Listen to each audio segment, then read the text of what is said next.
Halo semua, hello, apa kabar? Kali ini Bu Zahra tidak pakai rekam wajah, tetapi Bu Zahra membuat video pembelajaran seperti ini. Itu ada V yang ganteng yang lagi dada-dada sama kalian. Hai. Nah, terima kasih buat teman-teman yang sudah mengisi kolom komentar Ibu dengan pertanyaan-pertanyaan yang menarik. Nah, ini ada contoh-contohnya ya. Ada Hafid, apa saja struktur teks observasi? Terus ada pertanyaan Sekar, saya masih kesulitan menyusun kriteria data yang telah saya amati untuk dilaporkan. Apakah kalian bingung bagaimana ya data yang akan kita laporkan? Binda juga, saya masih kesulitan menemukan informasi yang diperlukan dan cara mencari informasi. Nah, kalian juga punya kebingungan seperti Binda nggak sih? Cari informasinya tuh seperti apa? Tenang, Ibu akan bahas itu. Ada juga pertanyaan dari Afni, saya masih agak kesulitan ketika menyusun kalimat yang pas. Lah, ini emang kesulitan sejuta umat. Jadi, menyusun kalimat itu memang agak sulit kalau kalian tidak tahu tipsnya. Nah, tenang saja. Kita bakalan bahas semua itu dengan senyuman, dengan nyaman, dengan enak gitu. Nah, sebenarnya semua pertanyaan itu bakalan memicu atau mengacu pada satu hal, yaitu kalian ingin bisa membuat teks laporan observasi yang baik. Nah, untuk membuat tentu saja ada langkah-langkahnya. Nah, mari kita membuat dan kita masak teks laporan observasi itu biar enak, bagus gitu. Ayo kita mulai belanja. Oke, mari kita mulai memasak teks laporan hasil observasi. Pertama-tama, untuk dasar membuat teks laporan hasil observasi, kamu harus tahu dulu struktur laporan hasil observasi. Ayo buka LKS-nya. Pasti kakak tahu. Struktur yang pertama adalah definisi umum. Definisi umum ini berisi satu paragraf induk atau utama. Di paragraf induk itu ada kalimat utamanya. Nah, ini adalah rincian detail umum tentang objek yang kamu amati dan yang kebanyakan masyarakat tahu. Jadi informasinya masyarakat tahu. Kalimat utama di definisi umum adalah fokus observasi yang kamu lakukan. Karena itu akan menghasilkan deskripsi bagian. Jadi kalimat utama di definisi umum ini akan digunakan untuk merinci di deskripsi bagian. Nah, deskripsi bagian ini apa sih? Nah, deskripsi bagian menjelaskan lebih detail tentang objek yang diterangkan di definisi umum. Utamanya di kalimat utama di deskripsi umum itu. Deskripsi bagian bisa terdiri dari banyak paragraf, namun harus tetap berhubungan dengan kalimat utama dari definisi umum ya. Dari berbagai penjelasan pada bagian deskripsi bagian akan dapat dipahami ada manfaat dari objek yang diamati. Jadi nanti kalau kalian sudah membuat deskripsi bagian ada 3 paragraf atau 2 paragraf atau 5 bahkan bisa. Lalu dari itu kalian bakalan tahu bagian-bagian itu ada manfaatnya. Oh, kalimat utama ya, masih fokus ke kalimat utama itu ada manfaatnya tuh. Dan manfaat objek yang diteliti itu adalah deskripsi bagian. Deskripsi bagian ini ada 1 paragraf. Sampai sini paham? Jika belum paham, kalian boleh tanyakan di kolom komentar. Nah, untuk lebih jelasnya, mari kita bahas pada contoh berikut. Nah, ini ada teks, yaitu definisi umum.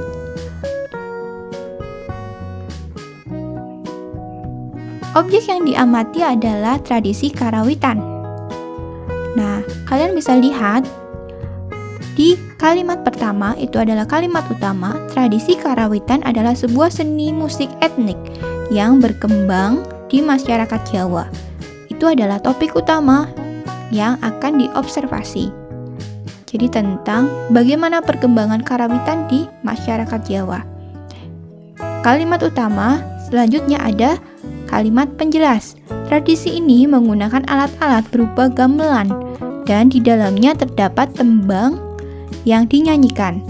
Karawitan sebenarnya telah lama ada dalam kehidupan masyarakat Jawa. Belum ada ahli yang menerangkan secara jelas mengenai asal-usul kebudayaan ini.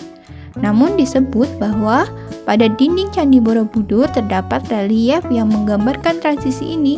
Dengan adanya relief tersebut, paling tidak kita dapat mengetahui bahwa tradisi karawitan telah ada sejak zaman kerajaan Hindu-Buddha di Jawa.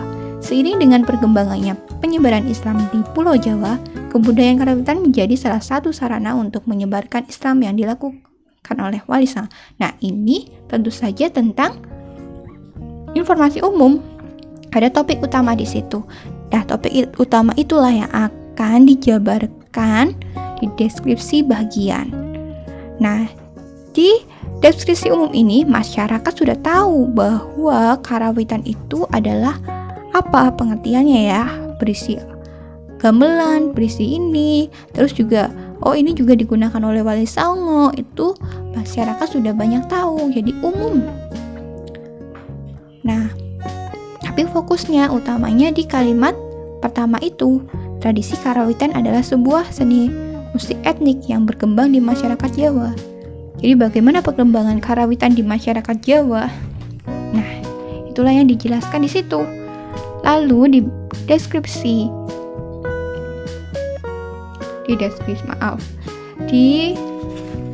struktur yang kedua, yaitu deskripsi bagian.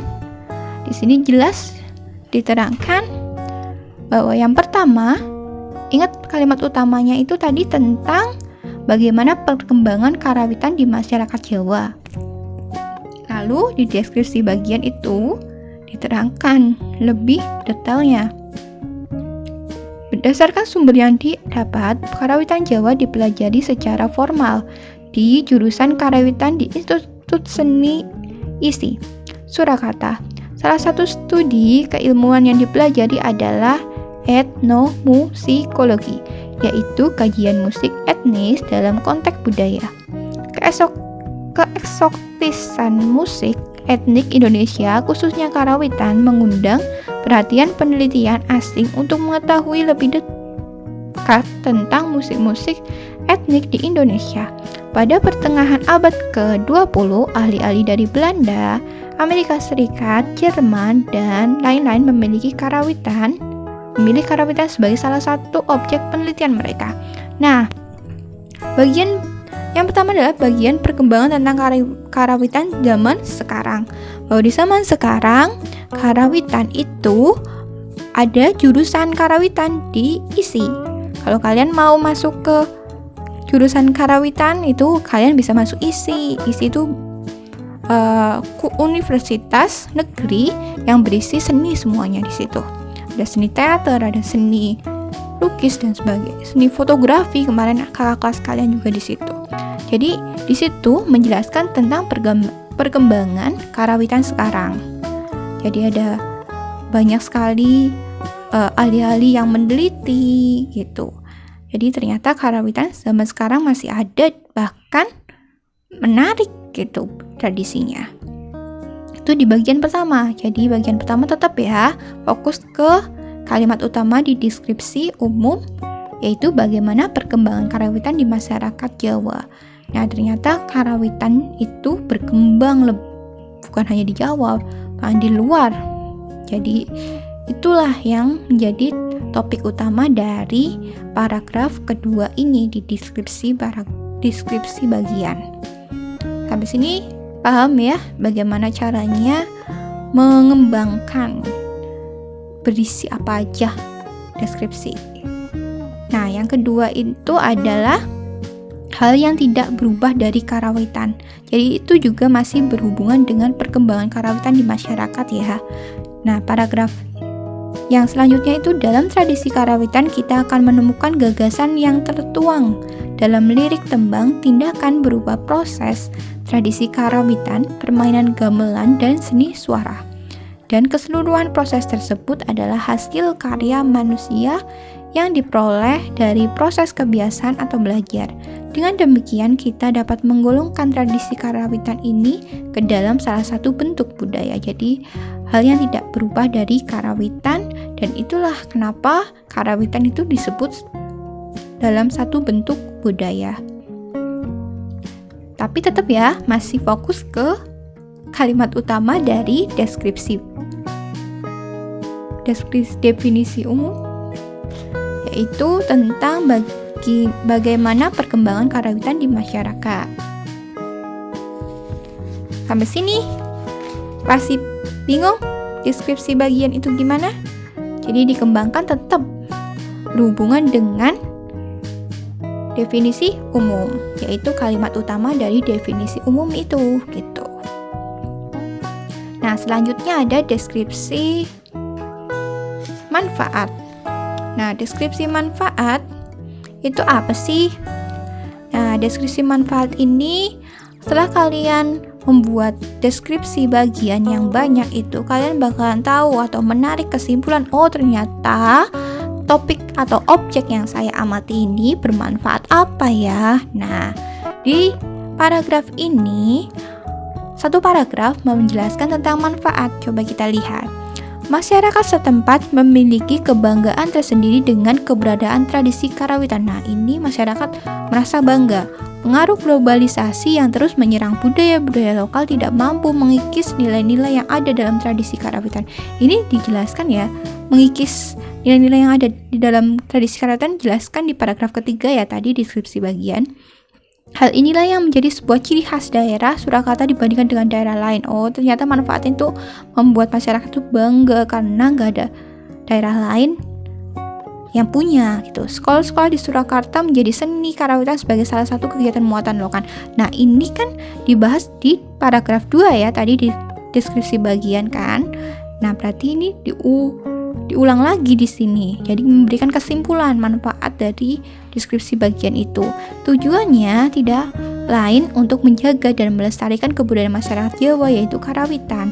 Hal ini sejalan dengan pendapat salah satu sesepuh karawitan Surakarta yang menyatakan bahwa karawitan sebagai sebuah amanah dan leluhur yang harus dilestarikan dan diamalkan dalam kehidupan. Jadi manfaat adanya karawitan ternyata banyak sekali.